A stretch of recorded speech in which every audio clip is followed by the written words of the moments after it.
Hi friends, कैसे हैं आप लोग। चलिए हम लोग आज स्टार्ट करते हैं। हमने कल पूर्वी राजस्थान का हिस्सा पढ़ा था, ठीक है। जो पूर्वी राजस्थान का जो मैदानी भाग है वो हमने पढ़ लिया था, ठीक है। इसको हम एक मोटे तौर पर एक बार और देख लेते हैं हम। यहाँ से यहाँ आपका कौन सा हो गया, ये आपका शुष्क प्रदेश हो गया, ठीक है।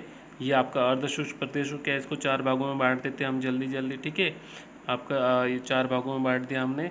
गग्गर का मैदान और बांगड़ प्रदेश और ये आपका नागौरी उच्च भूमि और आपका ये लूनी का जो है आपका, ठीक है, लूनी का बेसिन, लोनी बेसिन, ठीक है। ये आपकी अरावली हो गई, ये आपकी अरावली हो गई। अरावली हमने पढ़ लिया था, ठीक है। आप लोग जस्ट आपको दिखा देता हूँ मैं कहाँ क्या चीज़ है, ठीक है। उसके बाद में आपका ये पूर्वी मैदानी हिस्सा हो गया, पूर्व का मैदानी भाग हो गया ये आपका, ठीक है। ये पूरा आपका पूर्वी मैदानी भाग हो गया। इसमें जो है बहुत सारी नदियाँ बहती हैं और जो मैदान बनाती है, और वहाँ पे बहुत ज़्यादा उपजाऊ भूमि है यहाँ पर, ठीक है। और बहुत ज़्यादा फसल पकती है, गेहूँ वगैरह होती है, ठीक है। अभी यहाँ पर जो हिस्सा बच गया हमारा, यहाँ से लेकर यहाँ तक, ये पूरा हिस्सा, इसको हम पढ़ेंगे, ठीक है। चलिए हम लोग जल्दी जल्दी करते हैं। इसको मिटा देता हूँ मैं। Okay, yes. चलिए ये आपका जो है हाड़ौती का पठार है, ठीक है। हाड़ौती का पठार, एक्चुअली हाड़ौती का पठार बना कैसे, ठीक है, ये पहले हम लोग देख लेते हैं हाड़ौती का पठार कैसे बना, है ना। तो यहाँ पे देखिए हमारा इंडिया है। यहाँ पर जो समुद्र है नीचे कौन सा है, हिंद महासागर, ठीक है, हिंद महासागर। तो ज्वालामुखी तो कहीं ना कहीं आप लोगों ने ज्वालामुखी के बारे में जाना ही होगा, ठीक है। ज्वालामुखी से क्या निकलता है, लावा निकलता है, ठीक है। गरम गरम जो लावा निकलता है, और लावा जो है कहते हैं कालांतर में यहाँ पर जो है ज्वालामुखी फूटने से जो है लावा निकला, और ये है बिल्कुल पहाड़ी नुमा आकृति लेता गया इस तरह से, जो है इस तरह से आपका ये पश्चिमी घाट का निर्माण हुआ, ठीक है। और यहाँ पर जो लावा इतना गरम गरम जो फैलता गया, फिर धीरे धीरे धीरे धीरे धीरे धीरे जितना ज़्यादा जमता गया उतना ज़्यादा कठोर होता गया, जितना ज़्यादा ऊपर जमता गया उतना ज़्यादा कठोर हो गया, और जो जो फैला वो पूरा यहाँ तक फैल गया। कहाँ तक फैल गया, मेघालय की पहाड़ी तक। और मेघालय की पहाड़ियाँ जो हैं आपके किसके, इसी दक्षिण के पठारी भाग का हिस्सा है, ठीक है।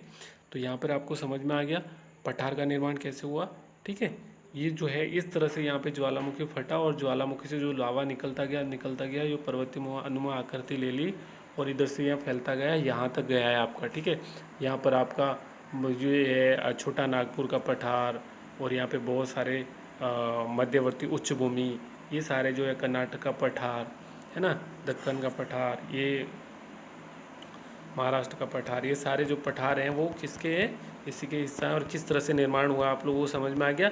जहाँ पर ज़्यादा जमा है वहाँ पर बहुत ज़्यादा निकला लावा, वहाँ पर बहुत ज़्यादा कठोर हो गया, ठीक है। आप लोग समझ गए, वहाँ पर उपजाऊपन भी बहुत ज़्यादा कम है। यहाँ पर देखिए आप लोग, यहाँ पर जो पठार बना उसमें से एक जो हमारा जो मालवा का पठार, और जो हमारा मालवा का पठार का ही हिस्सा है आपका ये कौन सा, मालवा के पठार का ही हिस्सा है आपका ये हाड़ौती का पठार। अब आप लोगों को समझ में आ गया पठार का निर्माण कैसे हुआ। मैं शॉर्ट में बता रहा हूँ, आप लोगों को कॉन्सेप्ट क्लियर करने के लिए बता रहा हूँ, ठीक है। आप लोगों को समझ में आना चाहिए, ओके, बाकी कोई दिक्कत नहीं। चलिए हम लोग आगे बढ़ते हैं। यहाँ पर जो है आपका, यहाँ से ये धौलपुर जिला है, ठीक है, ये धौलपुर का पूरा डिस्ट्रिक्ट है, और यहाँ से लेकर यहाँ तक, यहाँ से लेकर यहाँ तक ये पूरा आपका पठारी भाग है। कौन सा, हाड़ौती का पठार। हाड़ौती नाम क्यों पड़ा, हाड़ौती का भी कॉन्सेप्ट देख लीजिए आप। हाड़ा जो चौहान है उनके नाम पे हाड़ौती नाम पड़ा गया। हाड़ा जो है हड्डी से, शाब्दिक अर्थ हड्डी से लिया गया है, ठीक है, हड्डी अस्थि या हड्डी से लिया गया है, ठीक है, हाड़ा पर्वत। और यहाँ पर देखिए, यहाँ पर 7% जो है आपका पूरे राजस्थान के क्षेत्रफल का ओनली कितना है, 7% जो है यहाँ पर, ये क्षेत्रफल कितना परसेंट है, 7%। और यहाँ पे जो आपकी पॉपुलेशन है, जनसंख्या, वो कितनी है पूरे राजस्थान की, 12%। याद रखना है, पूरे राजस्थान की पॉपुलेशन के 12% यहाँ पे लोग रहते हैं, ठीक है, समझ गए आप लोग। और यहाँ पर बरसात भी ज़्यादा होती है, बरसात भी होती है आपकी 120 to 150 सेंटीमीटर बरसात होती है, वो बहुत ज़्यादा होती है। यहाँ पर आपके अरावली में 80 to 90 होती है, 80 to 90 होती है, यहाँ पे 20 to 50 होती है, और यहाँ 50 to 80, इस तरह से बरसात होती है यहाँ पे, समझ गए आप लोग। लेकिन यहाँ पर बहुत ज़्यादा बरसात होती है। सबसे ज़्यादा बरसात क्यों होती है आप लोगों को समझ में आ गया, मैं समझा देता हूँ। चलिए आप लोगों को आप लोगों को नहीं समझ में आया होगा तो मैं थोड़ा पहले बता रखा था आप लोगों को यहाँ बरसात क्यों होती है ज़्यादा, अरावली में क्यों नहीं होती बरसात ज़्यादा, यहाँ क्यों होती है। चलिए बता देता हूँ जल्दी जल्दी, आप लोग ध्यान से देखिए। यहाँ पर आपका अरावली हो गया, ठीक है, यहाँ पर अरावली पर्वतमाला हो गई। जैसे ही आपकी जो, अभी बता देता हूँ, ये आपकी अरावली हो गई, ठीक है, ये आपकी क्या हो गई, अरावली पर्वतमाला होगी राजस्थान के हमारे, ठीक है। यहाँ से जो अरब सागर से जो मानसून उठता है, बारिश लेके आता है, वो क्या करता है, वो मानसून निकलता है, वो सीधा निकल जाता है, सीधा निकल जाता है, लेकिन कुछ तो यहाँ टकराता होगा अरावली पे, और जो टकरा के थोड़ा इधर आता होगा, है ना, टकरा के जैसे थोड़ा उधर आता होगा तो ठीक, पर अरावली तो वर्षा करेगा नहीं, वो थोड़ा टकरा के इधर आएगा तो कहाँ बरसात करेगा, वो हाड़ौती के पठार पे ही करेगा। समझ में आ गया आप।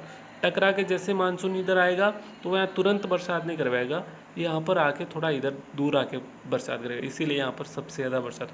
अति आर्द्र भूमि यहाँ पर क्या है, अति आर्द्र भूमि यहाँ पर है, कहाँ पर, हाड़ौती के पठार का जो क्षेत्र है वहाँ पर अति आर्द्र भूमि है। आप लोग याद रखिए इस चीज़ को, ठीक है। अभी आपको समझ में आ गया, समझ में आ गया आप लोगों को, ये जो क्षेत्र है यहाँ पर सबसे ज़्यादा बारिश क्यों होती है। ओके, ये पूरा जो एरिया हाड़ौती के पठार में, आप, मैं किसी एक पर्टिकुलर जगह की बात नहीं कर रहा हूँ, एक पर्टिकुलर जगह की जो बारिश होती है वो एक जगह है आपकी यहाँ पे, ठीक है, वो बाद में बताऊँगा। लेकिन यहाँ पे पूरे हाड़ौती के भाग में जो है बरसात क्यों ज़्यादा होती है, 120 क्यों होती है, ठीक है। चलिए अभी इसको हाड़ौती को हम पढ़ेंगे, इसके भी दो भाग हैं, इसके भी दो भाग हैं। ये जो है कुछ काली मिट्टी जो है यहाँ पे जो है आपका काली मिट्टी की जो आपका चट्टान है वो काली मिट्टी का रूप ले लेती हैं, और यहाँ पे जो है आपका चंबल और बहुत सारी नदियाँ निकलती है, काली सिंध और परवन, है ना, जो बहुत सारी चंबल यहाँ से निकलती है। काली सिंध और परवन जो है इसकी सहायक नदी है, यहाँ पर जो है उनकी जो काली सिंध और परवन और चंबल का बेसिन है, यहाँ पर जो है बेसिन बनाती है, यहाँ पे बहुत ही ज़्यादा उपजाऊपन हो जाता है, ठीक है। और ये जो है आपकी चंबल जो है राजस्थान और मध्य प्रदेश की सीमा बनाती हुई जाती है, यहाँ से सीधे यहाँ से निकलती है, और यहाँ से कोटा से सीधे निकलती हुई देखिए पूरा धौलपुर तक पूरे राजस्थान और मध्य प्रदेश की सीमा बनाती हुई जाती है आपकी, ये कौन सी नदी, चंबल नदी, ठीक है। आप लोगों को थोड़ा मोटे मोटे तौर पर बता देता हूँ सिर्फ समझाने के लिए, ओके। आप लोग कभी भूले नहीं हाड़ौती के पठार को, अच्छे से समझें आप लोग, ठीक है। चलिए समझना आपको है, इसलिए देखना भी आपको अच्छे से पड़ेगा, है ना, आप अच्छे से नहीं, है ना। तो आपका जो है ये दो भागों में बटा हुआ है, इसको जो यहाँ से जो आपका हिस्सा है, 1 मिनट में आपको बता देता हूँ, जस्ट वेट अ मोमेंट, यहाँ पर आपको मैं दिखा देता हूँ थोड़ा सा, जस्ट वेट। और यस, ये जो है हिस्सा आपका विंध्य कगार कहलाता है आपका, कौन सा, ये वाला हिस्सा, ठीक है। 1 मिनट, ये क्यों आ जाता है, इसको ऐसे रहना चाहिए ना, अरे बाप रे। चलिए जो है ये आपका विंध्य कगार है, और ये आपका दक्कन का लावा पठार है, ठीक है। यहाँ पर जो है आपकी चंबल और इससे बेसिन से बना हुआ है, और ये पे जो है बलुआ पत्थरों से निर्मित जगह है, ठीक है।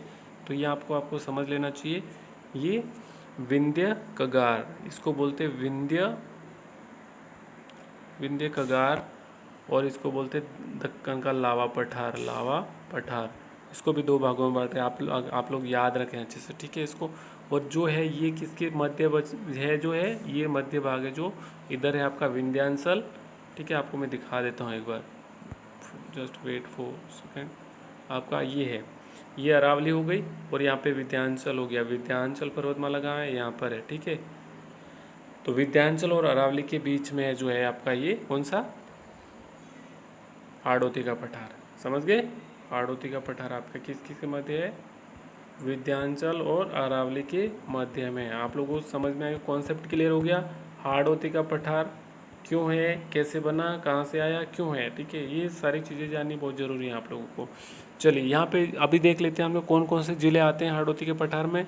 तो आप लोग इधर से देख लिए, सबसे पहले ये आपका बारा हो गया, झालावाड़, कोटा, तीन हो गए, कोटा, बारा, झालावाड़, और ये आपका हो गया बूंदी, ठीक है, ये बूंदी हो गया।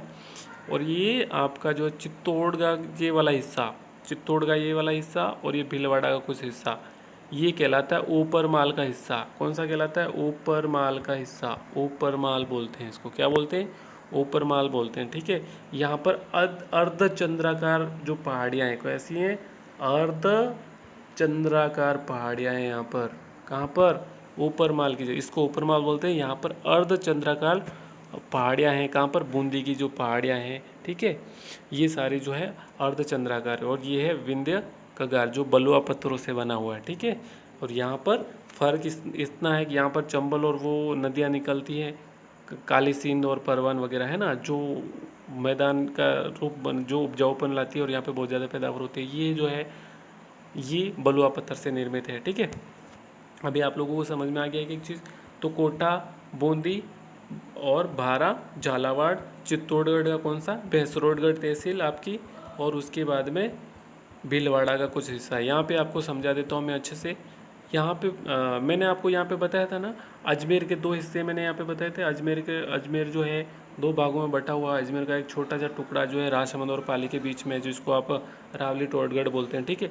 वैसा ही हमारे चित्तौड़गढ़ की भी दो भागों में, यहाँ पर ये चित्तौड़ है, ठीक है, चित्तौड़ है यहाँ पर। लेकिन यहाँ पे भीलवाड़ा जो है सीमा बना रहा है किसकी, ये मध्य प्रदेश की सीमा बना रहा है। मैं आपको साथ साथ में बहुत अच्छी चीज़ें बता रहा हूँ, भूलना नहीं है, नहीं भूलने के लिए बता रहा हूँ। यहाँ पे जो भीलवाड़ा जो है बिल्कुल यहाँ पर सीमा बना रहा है किसकी, मध्य प्रदेश की।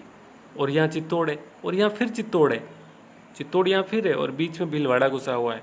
तो आप लोगों को कन्फ्यूज़ नहीं होना है, यहाँ पे चित्तौड़ है, यहाँ पे भीलवाड़ा। अभी ये मत सोचना भीलवाड़ा सीमा नहीं बनाता, भीलवाड़ा सीमा बनाता है एमपी की, ठीक है, मध्य प्रदेश की। लेकिन कहाँ बनाता है, वो चित्तौड़गढ़ की भैंसरोडगढ़ तहसील से के और चित्तौड़गढ़ के बीच में से छोटी सा एरिया में, यहाँ पे जहाँ चंबल नदी यहाँ पे घुसती है, कहाँ घुसती है, इस भैंसरोडगढ़ तहसील में घुसती है, राजस्थान में, ठीक है, प्रवेश करती है, इधर से निकलती है, यहाँ प्रवेश करके सीधी इधर से जाती है, ठीक है। तब चंबल नदी, नदियाँ आपको बाद में पढ़ाऊँगा, एक एक नदी अच्छे से कॉन्सेप्ट के साथ समझाऊंगा, तो आपको समझ में आ गया। चलिए, अभी आपको बता दिया जिले कौन कौन से आ गए हमारे। जिले हो गए हमारे इधर से, ये हो गया कोटा, बूंदी, टोंक, कोटा, बूंदी, बारा, झालावाड़, चित्तौड़गढ़ और भीलवाड़ा, ठीक है। ये जो है हिस्सा, ये हिस्सा आपका किस में आ गया, लावा के पठार में आ गया, है ना। और ये आपका हो गया विंध्य कगार में, विंध्य कगार जो पर्वत है, सॉरी पठार है, ठीक है, इसमें आ गया। अभी आपको समझ में आ गया ये कौन सा डिस्ट्रिक्ट है, ये धौलपुर है, ठीक है। कुछ हिस्सा आपका ये करौली का भी आ गया, डांग क्षेत्र का, है ना, कुछ सवाई माधोपुर का आ गया। तो आप लोग इसको समझ गए, इसको डांग क्षेत्र भी बोलते हैं, इसको क्या बोलते हैं, डांग क्षेत्र भी बोलते हैं, ओके। इस तरह से आपका ये हाड़ौती का पठार जो है कंप्लीट होता है दोस्तों, ठीक है। और मैं जो है आपको इसके बाद में आप लोग डेली देखें, इस चैनल को सब्सक्राइब कर लें। मैं बहुत अच्छी अच्छी बातें बताऊंगा, कॉन्सेप्ट के साथ आपको बताऊंगा, बहुत ही कम बताऊंगा लेकिन कॉन्सेप्ट के साथ बताऊंगा, कभी नहीं भूलेंगे आप लोग, ठीक है।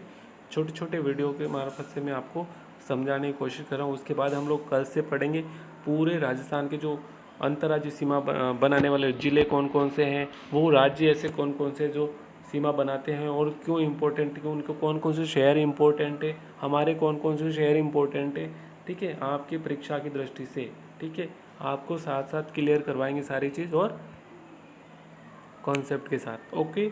चलिए, बहुत बढ़िया, बाय बाय फ्रेंड्स, हम लोग बढ़ते हैं अभी आगे, जस्ट वेट, यस।